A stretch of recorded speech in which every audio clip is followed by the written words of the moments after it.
Hello students, पिछली video में हमने आपको फिज़िक्स में यूज होने वाली जो बेसिक आपकी फंडामेंटल क्वांटिटीज़ होती हैं उनके बारे में बताया था।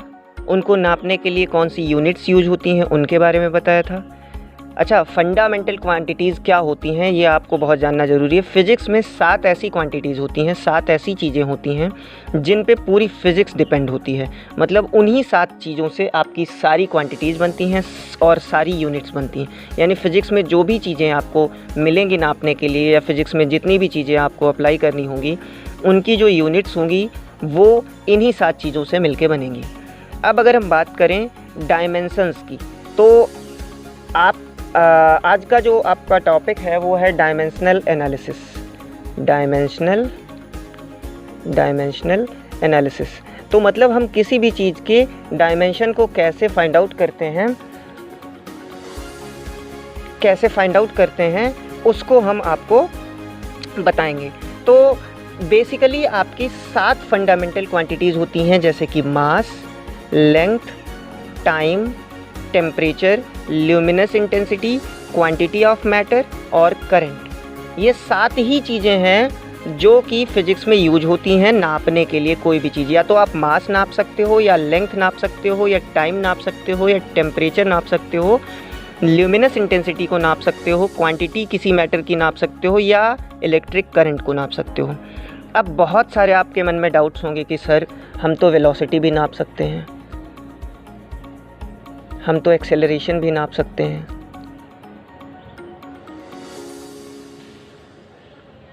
हम तो फोर्स नाप सकते हैं, हम वर्क डन नाप सकते हैं, हम पावर नाप सकते हैं, बहुत सारी चीज़ें नाप सकते हैं। तो केवल 7 कैसे हुई? तो इसके बाद की जितनी भी क्वांटिटीज़ आपकी बनती हैं वो इन्हीं 7 क्वांटिटीज़ से मिलके बनती हैं, और उन क्वांटिटीज़ को हम कहते हैं डिराइव्ड क्वांटिटीज़। हम उस दिन आपको बता चुके थे पिछली वाली वीडियो में। उन क्वांटिटीज़ को हम डिराइव्ड क्वांटिटीज़ कहते हैं, और उनको नापने के लिए जो यूनिट्स यूज होती हैं उसको हम डिराइव्ड यूनिट्स बोलते हैं। कोई डाउट तो नहीं होगा। अब देखो, मास को हमेशा किलोग्राम में नापते हैं, और मास का जो डायमेंशन होता है वो होता है m, यानी मास का फर्स्ट लेटर आपका क्या है? m। तो अगर कहीं पे सिर्फ मास का डायमेंशन निकालना होगा तो हम m यूज करेंगे। अच्छा, डायमेंशंस का यूज कहाँ पे होता है वो भी हम आपको बताएंगे। क्यों यूज किया जाता है, मतलब कहाँ पे यूज किया जाता है, उसके बारे में भी आपको हम डिटेल्ड एक वीडियो बनाएंगे उसके ऊपर, और उसको भी आपको हम बताएंगे। फ़िलहाल इस वीडियो में हम सिर्फ कुछ क्वांटिटीज़ लेंगे, डिराइव्ड क्वांटिटीज़, और उनके बारे में, उनके डायमेंशनल एनालिसिस के बारे में हम बताएंगे, उनके डायमेंशंस को बताएंगे और निकाल के आपको दिखाएंगे। फिर ऐसे ही लेंथ को नापने के लिए हम हमेशा उसकी जो यूनिट होती है वो मीटर होती है, और क्योंकि लेंथ जो है वो एक फंडामेंटल क्वांटिटी है और उसकी जो फर्स्ट लेटर है वो है L। तो जो आपका किसी भी लेंथ, डिस्टेंस, डिस्प्लेसमेंट, जहाँ पे हम लंबाई नापेंगे उस हर जगह की डायमेंशन क्या होगी? L होगी, यानी लेंथ। वो डिस्प्लेसमेंट हो सकती है, डिस्प्लेसमेंट भी, उसमें भी तो हम लंबाई ही नापते हैं क्योंकि वो भी तो उसकी यूनिट मीटर ही आनी है। तो जिन जिन चीज़ों की यूनिट मीटर आए वहाँ पे आपकी डायमेंशन क्या होगी? L होगी। टाइम, इसकी यूनिवर्सल, अगर हम देखें टाइम को हम सेकंड में नापते हैं, यूनिट जो है वो सेकंड है, और इसका जो डायमेंशन है क्योंकि इसका फर्स्ट लेटर T है तो T हो जाएगा। अब टेम्परेचर को हम केल्विन में भी नापते हैं, सेंटीग्रेड में भी नापते हैं, सेल्सियस में भी नापते हैं, और भी यूनिट्स हैं, फ़ारेनहाइट में भी नापते हैं। बट जो आपकी अब एक और बात होती है आपके नापने के लिए, एक होती है SI यूनिट, इसको हम बोलते हैं इंटरनेशनल सिस्टम ऑफ मेजरमेंट। इसको आप नोट डाउन भी कर सकते हैं इन चीज़ों को। तो SI सिस्टम में आपका जो टेम्परेचर को नापने के लिए यूनिट यूज की जाती है वो होती है केल्विन। अब एक बात आपको ध्यान रखना है कि अभी हम आपको मेज़रमेंट के कितने सिस्टम्स यूज होते हैं बेसिकली, उनको भी, सारे नहीं लेकिन जो सबसे मेन सिस्टम्स होते हैं उनको भी हम एक्सप्लेन करेंगे। अब इसके बाद होती है ल्यूमिनस इंटेंसिटी। ल्यूमिनस इंटेंसिटी मतलब होती है प्रकाश की तेज़ी, मतलब जो लाइट होती है वो कितनी तेज़ है। ल्यूमिनस आपने देखा होगा, बैटरी में लिखा होता है ल्यूमिनस, बैटरी आती है ल्यूमिनस कंपनी की। तो ल्यूमिनस इंटेंसिटी का मतलब होता है प्रकाश की तेज़ी, यानी कि लाइट की तेज़ी कितनी है। तो इसको हम नापते हैं कैंडिला से, कैंडिला से नापते हैं। और इसकी जो आपकी डायमेंशनल एनालिसिस में यूज होने वाली सिंबल है वो है CD, यानी कैंडिला, CD शॉर्ट फॉर्म में कैंडिला यूज किया जाता है। क्वांटिटी ऑफ मैटर को हम मोल से नापते हैं और डायमेंशनल एनालिसिस करते वक्त भी हम मोल ही यूज करते हैं। अच्छा, टेम्परेचर, क्योंकि देखिए टाइम की यूनिट आपकी सेकंड थी, लेकिन जब डायमेंशन निकाला गया तो T है। टेम्परेचर की यूनिट केल्विन है। अब इसकी डायमेंशन हम बेसिकली फर्स्ट लेटर ही ले रहे हैं, तो इसका भी फर्स्ट लेटर होना चाहिए, बट नहीं होता। तो यहाँ पे डायमेंशन जो होता है वो होता है थीटा। तो आपको याद रखना है कि टेम्परेचर का डायमेंशन थीटा होता है। अब हम बात करते हैं करंट की। तो करंट आपका नापा जाता है, करंट आपको जो बेसिकली आप नापते हो वो नापते हो एम्पियर में, एम्पियर। और इसकी जो डायमेंशनल एनालिसिस होती है वो होती है A। तो ये आपकी बेसिक डायमेंशंस थी, इनको आपको ध्यान रखना है और इसको आप एक जगह पे नोट डाउन भी कर सकते हैं साफ साफ। ये एक रफली हमने बताया आपको। अब आप मेन जो हमारा टॉपिक है, कुछ बेसिक फिजिकल क्वांटिटीज़ का डायमेंशन निकालना, वो सीखेंगे। तो सबसे पहली जो आपकी यूनिट है वो है वेलोसिटी, डिराइव्ड यूनिट है। अच्छा, वेलोसिटी का फार्मूला होता है डिस्प्लेसमेंट अपॉन टाइम। डिस्प्लेसमेंट मैंने बताया किस में नापा जाएगा, मीटर में। ऑब्वियस है, मीटर में नापा जाएगा। आप वीडियो को पॉज करके इसका फेयर नोट्स भी बना सकते हैं अगर आप चाहें तो, और नोट डाउन कर लीजिएगा। बहुत सारी बेसिक क्वांटिटीज़ हैं जो आपको आगे चल के बहुत ही काम आने वाली हैं, तो इसको ध्यान से आप लोग नोट डाउन कर सकते हैं, इसका नोट्स भी बना सकते हैं। तो वेलोसिटी डिस्प्लेसमेंट अपॉन टाइम। अच्छा, डिस्प्लेसमेंट को मीटर में नापते हैं, अपॉन टाइम को सेकंड में नापते हैं। तो मीटर अपॉन सेकंड इसकी SI यूनिट होती है। SI यूनिट क्या होती है, मीटर अपॉन सेकंड, यानी M अपॉन S। इसको हम मीटर, अच्छा सेकंड, अगर जैसे ये दिया गया है मीटर अपॉन सेकंड, तो कोई चीज़ अगर नीचे है वो ऊपर जाती है तो उसको हम लिख सकते हैं उस चीज़ की पावर माइनस में। अगर यहाँ पे कोई पावर है नहीं तो कोई पावर नहीं होती, तो 1 पावर होती है। तो ये 1 पावर जब ऊपर जाएगी तो माइनस में हो जाएगी, यानी मीटर सेकंड इनवर्स। तो इसकी यूनिट हम मीटर सेकंड इनवर्स भी लिख सकते हैं और लिखी हुई मिलती है।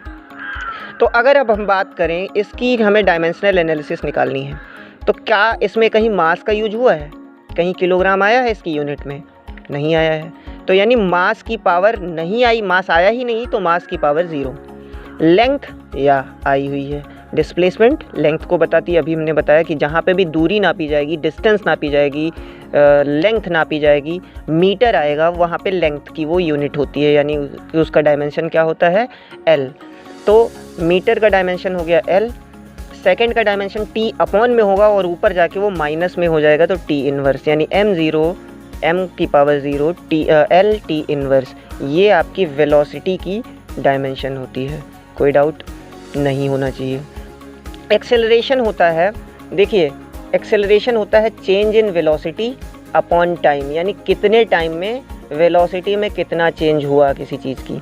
अब मान लिया हम चेंज इन वेलोसिटी, मतलब जैसे अगर किसी चीज़ की वेलोसिटी 4 मीटर पर सेकंड थी और चेंज होके 8 हो गई, तो चेंज कितने का हुआ, 4 से 8 यानी 4 का हुआ। लेकिन साथ में 4 क्या हुआ, 4 किलोग्राम का चेंज होगा, ऑब्वियस है नहीं होगा, क्योंकि वेलोसिटी किस में होती है, मीटर पर सेकंड में, तो चेंज भी किस में होगा, मीटर पर सेकंड में, यानी कि 4 मीटर पर सेकंड का चेंज हुआ, तो 4 मीटर पर सेकंड ऊपर हो गया। 1 सेकंड में ये चेंज आया है तो अपॉन में सेकंड हो जाएगा। तो ये टोटल में अगर हम देखें इसको, तो 4 मीटर पर सेकंड अपॉन सेकंड, और ये सेकंड इसके साथ आ जाएगा, तो मीटर पर सेकंड की पावर मतलब 2 हो जाएगा, और जब ऊपर जाएगा तो ये -2 हो जाएगा। तो चाहें तो इसको हम मीटर सेकंड की पावर -2 भी लिख सकते हैं। अब अगर हम देखें यहाँ पे भी कहीं मास नहीं आया तो मास की पावर 0, लेंथ आई है तो लेंथ हो गया, टाइम 2 बार आया है वो भी अपॉन में, तो अपॉन वाली चीज़ ऊपर जाती है तो माइनस पावर हो जाती है, तो t की पावर -2, तो ये एक्सेलरेशन की यूनिट हो गई। सिमिलरली अगर हम फोर्स को देखते हैं तो मास इंटू एक्सेलरेशन आपका क्या होता है, फोर्स हो जाता है। मास इंटू एक्सेलरेशन, किसी भी बॉडी का क्या मास है और उसका एक्सेलरेशन क्या है। तो इसकी यूनिट होती है न्यूटन, जिसको हम एन से डिनोट करते हैं। दूसरी यूनिट होती है केजी इंटू, अच्छा देखिए मास की यूनिट आपको बताया हुआ है मैंने, किलोग्राम होती है, तो किलोग्राम हो गया केजी। और एक्सेलरेशन की यूनिट यहाँ पे निकाली हुई है आपने मीटर पर सेकंड स्क्वायर, तो केजी इंटू, ये इंटू है, ये इंटू इस जगह पे आ जाएगा, इंटू मीटर पर सेकंड स्क्वायर। तो केजी के लिए हमने यूज किया m की पावर 1, लेंथ यानी मीटर है तो लेंथ का l हो गया, और अपॉन में 2 बार टाइम है यानी सेकंड स्क्वायर है, तो वो जो अपॉन वाली चीज़ है ऊपर जाएगी इसके साथ, तो माइनस में पावर हो जाती है। तो यानी ये टाइम को नापने के लिए यूज हुआ था, तो टाइम की पावर -2। तो ये आपकी डायमेंशनल एनालिसिस होती है, फोर्स की बहुत यूज होती है, हमेशा के लिए आपको याद रखना है, mLT की पावर -2, ये फोर्स का डायमेंशनल एनालिसिस होता है। अच्छा, फोर्स का फार्मूला आपने हमेशा पढ़ा होगा, m इंटू ए, मास इंटू एक्सेलरेशन, वही यूज किया गया है यहाँ पे, तो इस बात का ख्याल रखना है आपको। अब यहाँ पे ये इसके बाद ये जो 3 चीज़ें दी गई, ये तीनों आपकी ये क्वांटिटी जो थी, सबका डायमेंशनल एनालिसिस अलग अलग था, लगभग मिलते जुलते थे लेकिन अलग अलग था। तो हमने इनको, क्योंकि अलग अलग बॉक्स में नहीं कर सकते थे, तो हमने अलग अलग बॉक्स में नहीं किया। लेकिन यहाँ से आपको, जैसे ये 3 चीज़ें हैं, इन तीनों का डायमेंशनल एनालिसिस सेम है और इनकी यूनिट्स भी सेम है। तो जो चीज़ें सेम डायमेंशनल एनालिसिस और यूनिट वाली हैं, उनको हमने साथ में रखने की कोशिश की है। आप ध्यान देंगे तो वो चीज़ें समझ में आ जाएंगी। तो वर्क डन का यानी वर्क का जो फार्मूला होता है वो force into displacement, force into displacement, F into D. Force की आपने यूनिट निकाली है न्यूटन और डिस्प्लेसमेंट की मीटर, तो न्यूटन मीटर इसकी यूनिट हो जाती है, या फिर एक न्यूटन मीटर जो होता है 1 जूल के बराबर होता है, तो इसकी यूनिट जूल भी होती है, यानी जे से डिनोट करते हैं। अच्छा, एक और, क्योंकि आपको हमने बताया था फोर्स की एक दूसरी यूनिट, हमने आपको फोर्स की एक दूसरी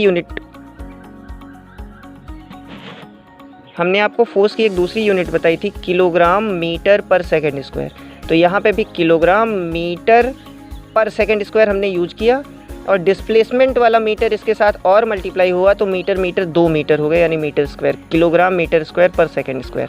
दैट मीन्स इसकी यूनिट अगर हम बनाने जाएँ, यानी डायमेंशन बनाने जाएँ, तो किलोग्राम का मीटर, यानी किलोग्राम मास को नापता है यानी m, मीटर लेंथ को नापता है, और 2 बार मीटर है यानी लेंथ भी 2 बार होगी यानी l स्क्वायर, और अपॉन में s स्क्वायर, s टाइम को नापता है सेकंड, तो यानी t स्क्वायर अपॉन में होगा और ऊपर जाके t की पावर -2, तो ml स्क्वायर t की पावर -2, ये आपकी यूनिट होती, डायमेंशन होती है वर्क की। ऐसे ही एनर्जी जो होता है फोर्स इंटू डिस्प्लेसमेंट, यही फार्मूला है, तो यानी न्यूटन मीटर, और वही आपकी डायमेंशन होगी। टॉर्क भी होता है force into perpendicular distance, perpendicular distance ये है। टॉर्क आपने पढ़ा होगा, किसी भी डायपोल को घुमाने में जो वर्क किया जाता है उसी को हम कहते हैं टॉर्क। तो टॉर्क होता है फोर्स इंटू परपेंडिकुलर डिस्टेंस, तो परपेंडिकुलर डिस्टेंस आपकी मीटर में आएगी, फोर्स हमेशा न्यूटन में आएगा, तो न्यूटन इंटू मीटर, यानी कि इसका भी आप यूनिट जूल भी ले सकते हो या kilogram metre square second square ले सकते हो, but basic unit newton metre होती है। और इसका आपका जो डायमेंशन होता है वो होता है ml स्क्वायर t की पावर -2।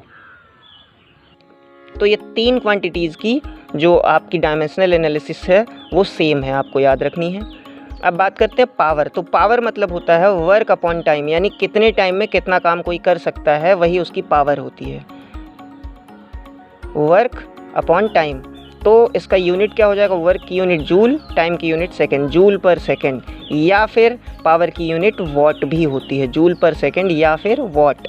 अब क्योंकि ऊपर वर्क है और वर्क की यूनिट आप डायमेंशन निकाल चुके हो, ml स्क्वायर t की पावर -2, ml स्क्वायर t की पावर -2, तो ये हो गया वर्क, और अपॉन टाइम, टाइम ये t हो गया, तो t फिर ऊपर जाएगा तो एक पावर और माइनस में हो जाएगी, तो 2 पावर माइनस में, एक और पावर माइनस में, यानी 3 पावर, तो ml स्क्वायर t की पावर -3, ये आपका हो जाएगा पावर का डायमेंशनल एनालिसिस। अब हम बात करते हैं मोमेंटम की। तो मोमेंटम बेसिकली होता क्या है, मास इंटू वेलोसिटी, यानी कि किसी भी बॉडी का मोमेंटम क्या होता है, उस बॉडी का मास इंटू किस वेलोसिटी से वो ट्रैवल कर रहा है। तो momentum is equal to mass into velocity. Mass को किलोग्राम में नापते हैं और वेलोसिटी की यूनिट यहाँ से मीटर पर सेकेंड या मीटर सेकंड इनवर्स होती है। तो किलोग्राम मीटर सेकंड इनवर्स। अब किलोग्राम किसको नापता है? मास को। मीटर किसको नापता है? लेंथ को। और सेकंड किसको नापता है? टाइम को। सेकंड की पावर कितनी है? -1, तो टी की पावर -1। ये डायमेंशनल एनालिसिस किसकी होगी? मोमेंटम की। अब हम बात करते हैं इम्पल्स। इम्पल्स का मतलब होता है it is a type of force working for a given time. किसी बॉडी पर अगर किसी गिवन टाइम तक कोई फोर्स वर्क करता है तो उसको हम इम्पल्स बोलते हैं। इम्पल्स इज इक्वल टू होता है फोर्स इनटू टाइम, जितने टाइम के लिए वो फोर्स वर्क करता है। अब फोर्स की यूनिट होती है न्यूटन और टाइम की यूनिट होती है सेकंड, तो इसकी यूनिट हो जाएगी न्यूटन सेकंड। डायमेंशन क्या होगी? फोर्स की डायमेंशन आपने पढ़ी थी mL की पावर -2 और इनटू टाइम का मतलब t की पावर 1। t मतलब ऑब्वियस है एक ही बार है तो 1 होगी पावर। अब -2 पावर और 1 पावर दोनों मल्टीप्लाई में पावर्स ऐड होती हैं, तो ये हो जाएगा mL की पावर -2 में 1 ऐड हो जाएगा, तो 1 - 1 प्लस घट जाता है, तो -2 में से 1 जाएगा तो -1 बचेगा। दैट मीन्स mL की पावर -1। तो ये आपकी यूनिट हो जाएगी किसकी? इम्पल्स की। अब बात करते हैं एंगल की। ये बहुत ही बेसिक और बहुत ही ज़रूरी है। आपने एक फार्मूला पढ़ा था कि एंगल इज इक्वल टू होता है, जैसे अगर मान लिया हम बात करते हैं ये आपका एक सर्कल है, ये इसका सेंटर है। इस सर्कल के ऊपर हम 2 पॉइंट्स ले लेते हैं, तो ये पॉइंट्स हो गए आपके ए और बी। तो ये ए से लेके बी तक की ये जो डिस्टेंस होती है इसको हम बोलते हैं आर्क। तो और अगर हम इस सेंटर को इन दोनों पॉइंट से मिला दें तो यहाँ पे एक एंगल क्रिएट हो जाता है जितना ये रोटेट हुआ। यानी कि अगर मान लिया ये रेडियस यहाँ से चल के यहाँ तक आ गई, ये रेडियस यहाँ से चल के यहाँ तक आ गई, तो मतलब इतना रोटेट हुई है, इतना इसका रोटेशन है।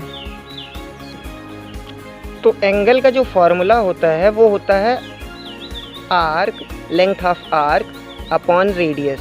यानी जो अब अगर आप कहोगे कि सर एंगल तो ऐसे भी बन सकता है, तो ये सर्किल भी बन सकता है ना। अगर पूरा इसको हम बनाएं, जैसे कि ये इतना आपका एंगल बन गया, अब ये एंगल है, अब इस एंगल को अगर हमें नापना है तो इन दोनों पॉइंट्स को मिला दो, ये बन जाएगा एक आर्क। इस आर्क की लेंथ अपॉन इस रेडियस की लेंथ, आर्क अपॉन रेडियस, ये होता है किसके बराबर? एंगल के बराबर। ये आपका 10th में भी था ये फार्मूला और 11th में मैथ्स में आपको ये फार्मूला मिलेगा जिस क्लास में आप हैं इस समय। तो एंगल इज इक्वल टू होता है आर्क अपॉन रेडियस। अच्छा, क्योंकि आर्क की लेंथ की बात हुई है तो वो भी मीटर में होगी, रेडियस भी मीटर में होगी, तो मीटर अपॉन मीटर क्या होगा? दोनों कैंसिल हो जाएंगे। तो यानी कि एंगल की कोई यूनिट बेसिक तौर पे नहीं होती है, लेकिन एंगल की एक कॉम्प्लीमेंट्री यूनिट होती है जो कि हम आपको बता चुके हैं फर्स्ट वीडियो में, दैट इज़ रेडियन, और इसको हम डिनोट करते हैं RAD यानी रेडियन से। तो इसकी क्योंकि यूनिट नहीं होती तो इसलिए इसकी डायमेंशन भी नहीं होती है, डायमेंशन लेस होता है। तो इसकी डायमेंशन क्या होती है? ना तो मास होगा, ना तो लेंथ होगी, ना ही टाइम होगा, यानी m0 l0 t0, यानी कोई भी डायमेंशन नहीं होती। अब हम बात करते हैं स्ट्रेन की। स्ट्रेन का मतलब होता है कि किसी भी बॉडी को अगर हम खींचें ऐसे, तो मतलब ऐसे खींचते हैं इसको हम, अब खींचने की वजह से अगर ये तो खींच नहीं सकता, ठीक है ना। अगर कोई बॉडी है जिसको हम खींचें और इसमें हल्की सी चेंज आ जाए, उसकी लेंथ में थोड़ी सी चेंज आ जाए, तो उस बॉडी में आने वाला चेंज और उसकी ओरिजिनल लेंथ के बीच का जो रेशियो होता है उसी को हम बोलते हैं स्ट्रेन। या यूँ कहें कि अगर किसी बॉडी पर हम फोर्स लगाएं और इसके वॉल्यूम में चेंज हो जाए, तो change in volume upon original volume जो होता है उसको भी हम क्या कहते हैं? Volumetric strain. इसको हम क्या बोलते हैं? Longitudinal strain. आपको आगे पढ़ने को मिलेगा। फिलहाल अभी आप सिर्फ ये समझिए कि स्ट्रेन का मतलब होता है change in length upon original length. ऐसे ही स्ट्रेन, वॉल्यूमेट्रिक स्ट्रेन का मतलब होता है change in volume upon original volume. अच्छा, क्योंकि अगर इसकी लेंथ मान लिया 5 मीटर थी और 1 मीटर बढ़ गई खींचने पे, तो ओरिजिनल वॉल्यूम 5 मीटर, लेंथ नीचे हमने ले ली 5 मीटर और 1 मीटर चेंज आया है तो 1 मीटर, मीटर से मीटर कट गया तो क्या कोई यूनिट होगी? नहीं होगी, केवल 1/5 आ जाएगा। तो स्ट्रेन की कोई यूनिट नहीं होती, मतलब नो यूनिट। तो ये दोनों भी चीज़ें आपकी एंगल और स्ट्रेन दोनों क्या होती हैं, डायमेंशनलेस होती हैं, यानी इसका डायमेंशन भी निकाला नहीं जा सकता। सिमिलरली अगर हम बात करें स्ट्रेस की, तो स्ट्रेस का मतलब होता है फोर्स अपॉन एरिया। आपने क्लास 9th में भी पढ़ा है इसके बारे में। तो अगर हम किसी भी बॉडी पे फोर्स लगाते हैं किसी उसके पर यूनिट एरिया में, तो उसके पर यूनिट एरिया में जो फोर्स अप्लाई होता है उससे उसकी वजह से जो चेंज आता है उसको हम बोलते हैं स्ट्रेस। स्ट्रेस का फार्मूला होता है फोर्स का फार्मूला क्या होता है या यूनिट क्या होती है, न्यूटन, और एरिया की मीटर स्क्वायर, तो न्यूटन पर मीटर स्क्वायर। इसकी डायमेंशन, तो क्योंकि फोर्स की डायमेंशन mL⁻², मीटर स्क्वायर यानी लेंथ का स्क्वायर, तो 2 पावर मीटर मतलब लेंथ की है, ऊपर जाएगी तो -2 हो जाएगी। अब 1 पावर में से -2 घटेगा तो -1 बचेगा, यानी mL−1t⁻², mL⁻⁻1t⁻²। ये स्ट्रेस का आपका डायमेंशन होता है। प्रेशर होता है force upon area, same formula same dimension, आप खुद समझ सकते हैं। मॉड्यूलस ऑफ इलास्टिसिटी, फार्मूला इसका होता है स्ट्रेस अपॉन स्ट्रेन। स्ट्रेस यानी force upon area upon strain, strain की कोई यूनिट होगी नहीं, तो यानी आपके पास बचेगा केवल क्या, फोर्स अपॉन एरिया, यानी न्यूटन पर मीटर स्क्वायर। इसकी भी यूनिट वही होगी, न्यूटन पर मीटर स्क्वायर, और इसकी डायमेंशन क्या होगी, mL−1t⁻²। तो ये तीनों सेम डायमेंशन वाली क्वांटिटीज़ हैं, इसलिए हम तो मॉड्यूलस ऑफ इलास्टिसिटी की भी डायमेंशन वही होती है जो प्रेशर की होती है। अब हम बात करते हैं फ्रीक्वेंसी की। तो फ्रीक्वेंसी होता है 1/टाइम, यानी कि टाइम पीरियड। कहने का मतलब फ्रीक्वेंसी का मतलब होता है कोई चीज़ गिवन टाइम में कितनी बार हुई, यानी किसी चीज़ का रिपीटेशन क्या कहलाता है, फ्रीक्वेंसी। तो फ्रीक्वेंसी का मतलब होता है 1/टाइम पीरियड, यानी जितनी बार हुई होगी वो उतनी बार ऊपर ले लेंगे और अपॉन टाइम पीरियड। जैसे अगर कहें कि कोई एक मान लिया एक पर्सन है और वो एक सर्कुलर पाथ पे चल रहा है और वो 1 मिनट के अंदर 2 चक्कर लगाता है, तो 2/1 मिनट का मतलब होता है 60 सेकेंड, 2/60 ये क्या हो जाएगा, 2 उसकी रिपीटेशन है, जितनी बार उसने वो चक्कर कंप्लीट किया है, रेवोल्यूशन, और अपॉन टाइम पीरियड जो है उसका 60 सेकेंड ले लेंगे, तो ये उसकी फ्रीक्वेंसी हो जाएगी। फ्रीक्वेंसी का जो यूनिट होता है, क्योंकि 1 की कोई यूनिट नहीं होती और नीचे टाइम पीरियड की यूनिट होती है सेकंड, तो इसको बोलते हैं पर सेकंड। ये अपॉन जो होता है पर को बताता है पर सेकंड। फ्रीक्वेंसी का मतलब होता है पर सेकंड। इसका मतलब होता है जैसे हम कहें कि कोई आदमी 4 चक्कर लगाता है 1 सेकंड में, तो 4 रेवोल्यूशन पर सेकंड, तो वो उसकी क्या होगी, फ्रीक्वेंसी। फ्रीक्वेंसी की एक दूसरी यूनिट होती है हर्ट्ज। अब देखिए, क्योंकि ना तो कहीं यहाँ पे मास यूज हुआ है, ना ही लेंथ यूज हुई है, सिर्फ टाइम यूज हुआ है, वो भी नीचे, तो टाइम ऊपर जाके माइनस में हो जाएगी पावर, तो m⁻0 यानी मास की पावर 0 क्योंकि यूज नहीं हुआ, लेंथ की पावर 0 क्योंकि यूज नहीं हुआ, टाइम एक बार यूज हुआ है और वो भी ऊपर जाके माइनस हो गया, तो t⁻⁻1 यानी m0 L0 t⁻⁻1। ये फ्रीक्वेंसी की डायमेंशनल एनालिसिस होती है। अब हम बात करते हैं एंगुलर वेलोसिटी। एंगुलर वेलोसिटी का मतलब होता है कि कोई भी बॉडी कितनी एंगल रोटेट हुआ है किसी टाइम में, यानी एंगल अपॉन टाइम। तो इसकी यूनिट क्या होगी, रेडियन अपॉन सेकंड, क्योंकि एंगल की यूनिट रेडियन जो कि कोई भी डायमेंशन नहीं शो करती, यानी कोई भी यूनिट नहीं होती, ये अलग से एक कॉम्प्लीमेंट्री यूनिट है। और टाइम का मतलब सेकंड, तो रेडियन की कोई यूनिट नहीं, यानी m0 L0। टाइम सेकंड है तो सेकंड की यूनिट होती है t, तो नीचे होगी, ऊपर जाके माइनस में, यानी t⁻⁻1। अब बात करते हैं मोमेंट ऑफ इनर्शिया। तो इस मोमेंट ऑफ इनर्शिया का फार्मूला होता है मास इंटू डिस्टेंस का स्क्वायर, मास इंटू डिस्टेंस का स्क्वायर। अच्छा, मास का डायमेंशन होता है m, डिस्टेंस यानी l लेंथ, और उसका स्क्वायर है यानी l स्क्वायर, और टाइम एक भी बार यूज नहीं हुआ तो t⁻0। अब हम बात करते हैं सरफेस टेंशन की। तो सरफेस टेंशन होता है फोर्स अपॉन लेंथ, यानी पर यूनिट लेंथ में कितना फोर्स अप्लाई हो रहा है वो होता है सरफेस टेंशन। सरफेस टेंशन मतलब होता है किसी भी चीज़ के सरफेस में होने वाला तनाव। तो अगर हम किसी बॉडी पे फोर्स लगाते हैं और उसके पर यूनिट लेंथ पे, और उसकी वजह से उसमें स्ट्रेन आती है, यानी उसमें खिंचाव आता है, तो वो कहलाता है सरफेस टेंशन। तो सरफेस टेंशन मतलब होता है फोर्स अपॉन लेंथ, जितने लेंथ में वो टेंशन आया या जितना लेंथ उसकी बढ़ी। तो न्यूटन अपॉन मीटर, न्यूटन का आपका अगर हम देखें तो mL⁻⁻2, और अपॉन लेंथ आपकी जो होगी वो किस में होगी, लेंथ का मतलब L, तो L से L कैंसिल हो जाएगा, तो mt⁻⁻2। अब बेसिकली जो यूनिट बनती है डायमेंशन उसमें m है, उसके बाद l का आना ज़रूरी है। भले अगर वो नहीं है तो उसको 0 बार लेना होता है। तो ml की पावर 0 t की power -2 that is your dimensional analysis. नहीं भी लोगे तो गलत नहीं होगा, mt की पावर -2 आप लिख सकते हो, बट बेसिक तौर पे लिखा जाता है आपको l भी लिखना होता है, m भी लिखना होता है अगर उसकी डायमेंशन बन रही है तो। अब हम बात करते हैं ग्रेविटेशनल कांस्टेंट की। ग्रेविटेशनल कांस्टेंट होता है g, जिसके बारे में आपने पढ़ा है क्योंकि आपने ग्रेविटेशनल फोर्स पढ़ा है। फोर्स इज इक्वल टू होता है g m1 m2 upon r square, जहाँ पे m1 और m2 उन दो बॉडीज़ का मास होता है जिनके बीच में ग्रेविटेशनल फोर्स वर्क कर रहा होता है। तो ये m1 है और ये m2 है, और इनके बीच की जो डिस्टेंस होती है वो होती है r। तो फोर्स जो होता है वो दो बॉडीज़ के मास के प्रोडक्ट के डायरेक्टली प्रोपोर्शनल होता है, उनके बीच की डिस्टेंस के स्क्वायर के इन्वर्सली प्रोपोर्शनल होता है। तो ये बात आप पढ़ चुके हो, उसको बताने की ज़रूरत नहीं है। तो अगर हमें यहाँ से g निकालना है तो r स्क्वायर ऊपर आ जाएगा यानी f इंटू आर स्क्वायर, और m1 m2 नीचे आ जाएगा यानी अपॉन m1 इंटू m2। तो ये आपकी क्या होती है g यानी ग्रेविटेशनल कांस्टेंट का फॉर्मूला होता है। अब इसकी यूनिट निकालेंगे तो यानी फोर्स की यूनिट, r यानी रेडियस यानी डिस्टेंस की यूनिट, और वो भी स्क्वायर बार, और मास एक बार मास दो बार।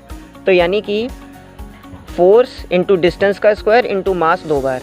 तो फोर्स यानी न्यूटन, डिस्टेंस दो बार यानी मीटर स्क्वायर, मास दो बार यानी किलोग्राम का स्क्वायर।